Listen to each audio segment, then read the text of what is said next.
we are being placed daily into situations to where we're having to deal with people who would normally be dealt with by law enforcement prior to our arrival. And it's compromising the responders' safety.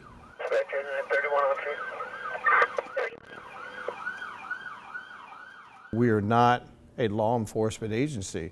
And unfortunately, we've had people in the Illinois Valley have called us to law enforcement centric problems by calling it as a false call.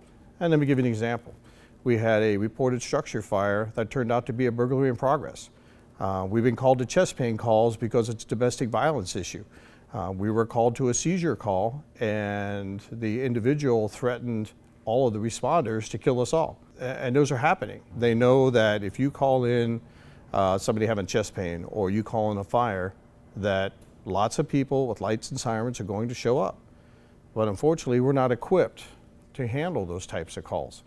The call that the individual threatened to kill us, I mean, it was a standard, everyday emergency. It was somebody having a seizure, and he had committed domestic violence on his live-in girlfriend, had literally destroyed a car, had just broken every window in the house, and as soon as he arrived on scene, he was threatening to kill us.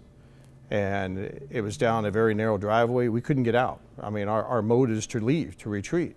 And it took law enforcement over 45 minutes to, and that was the middle of the day. It took them over 45 minutes to arrive on scene up in Selma. And it really put us in a very precarious situation. And it's a situation that no responder anywhere should have to be placed in. We have a policy of staging calls. Example would be a shooting. This could even be an overdose, maybe an accidental overdose, but we don't know what that is. Suicide calls, any type of violent calls. We stage until the arrival of law enforcement. And there's a certain amount of time that we have some limited law enforcement in the county, but there are times during the evening and at night, there is no law enforcement. OSP may be an hour away. Josephine County Sheriff's Office has no patrols on duty, and there are certain days and certain times that OSP does not have anybody available. So that response time could be anywhere from 30 minutes or they're not coming. We've had shootings that we couldn't respond to until law enforcement gets on scene, and people die because we can't get there. There are certain things that we can do as a first responder to try to save somebody's life.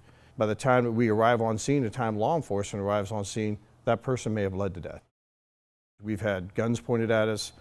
We've had people, become very violent and on calls, where the call really deteriorates to where we think that we're being placed at risk, and we leave. And it's saddening that the community has degraded itself to that state. The contract deputy that's with the city of Cave Junction was involved with trying to contain a suspect. They'd already used pepper spray. They'd already tased the person, and the deputy was losing this battle, and his backup was 30 minutes away. And dispatch had called us and said, would you go help him? Well, of course we're going to go help him because that's the right thing to do. But again, it's another example of a situation to where the fire district is being placed in a role that is not the role of firefighters. And, we went over there to save, his life, and we would do that again. But we don't have any training to do that. That's not a function of the fire district. It's stunning as you're driving along the river, and we have an incredible place that we live. Why are we allowing it to deteriorate the way it has? And that's what my fear is for the Illinois Valley, is that the current state that we have of lawlessness has become the new norm. So in other words, the broken windows in the homes, we now accept that. And I think it's time that we need to fight back. This is not the new norm. We cannot accept that as a community.